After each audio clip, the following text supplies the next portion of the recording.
अगर आप ऐसे लोगों की संगति में रहते हैं जो हमेशा शिकायत करते रहते हैं, कुड़कुड़ाते रहते हैं, तो आप भी वैसे ही बन जाएंगे। There are people who will go to work and complain about their wife, then they'll go home and then they'll complain about their work to their wife.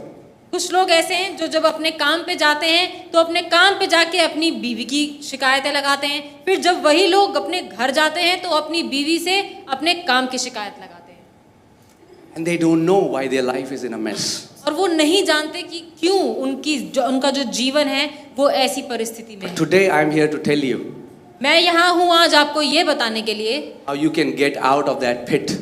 कि आप उस गड्ढे में से कैसे बाहर आ सकते And how you can be the most joyful person on the planet.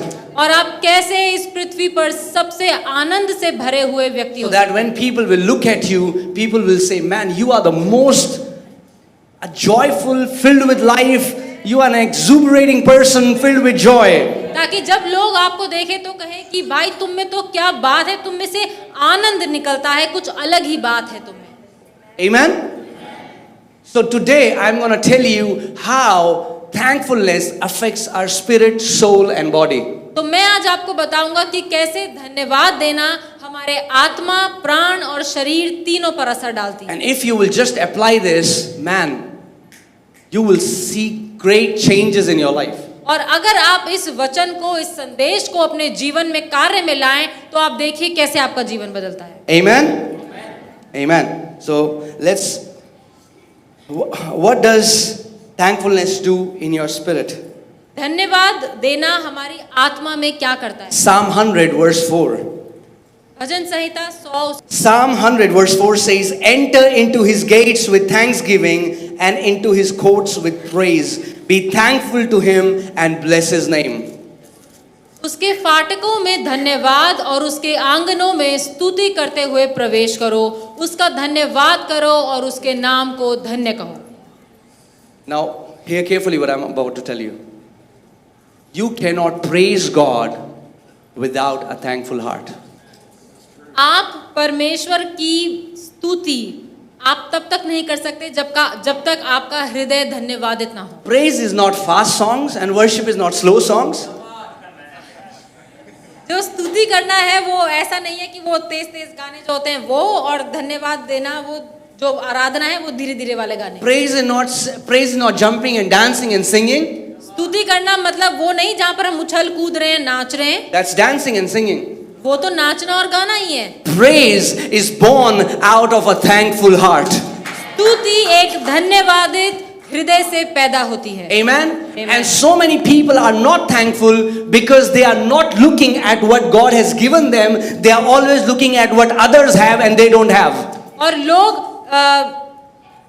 लोग ज्यादातर शिकायत इसलिए करते हैं क्योंकि वो हमेशा ये देखते हैं कि हमारे पास क्या नहीं है और परमेश्वर ने औरों को कैसे आशीषित किया है। If you have a roof, अगर आपके सिर पर एक छत है, if you have food to eat 3 times in a day, अगर आपके पास खाना खाने के लिए 3 वक्त की रोटी है, if you have more than 1 pair of clothes, अगर आपके पास एक जोड़ी कपड़े से ज्यादा है, and if you have the freedom to practice the religion that you believe in, और अगर आपके पास ये आजादी है कि जो आप चाहे उस धर्म को, जिस बात पर आप विश्वास करते हैं, आप उस बात को आराम से प्रैक्टिस कर सकते you come in the category of 25% of privileged people in the world. Rest 75% don't have this. तो आप दुनिया के उस 25% लोगों में आते हैं, बाकी के 75% लोगों के पास ये आजादी, ये सारी आशीषें नहीं है। Amen? Man,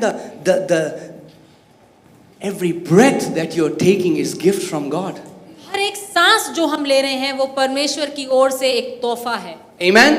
Because people are always looking what other, have you heard this saying, the grass is greener on the other side? आपने ये सुना है, ये जो कहावत है? How many people have heard it? कितने लोगों ने सुना है कि The grass is greener on the other side? No, the grass is not greener on the other side. कि जो घास है वो दूसरी तरफ ज्यादा हरी भरी लगती है। The grass is not greener on the other side. जो कहावत है वो ये है, लेकिन जो घास है वो दूसरी तरफ पे हरी भरी नहीं है। The grass is greener on the side where it's watered.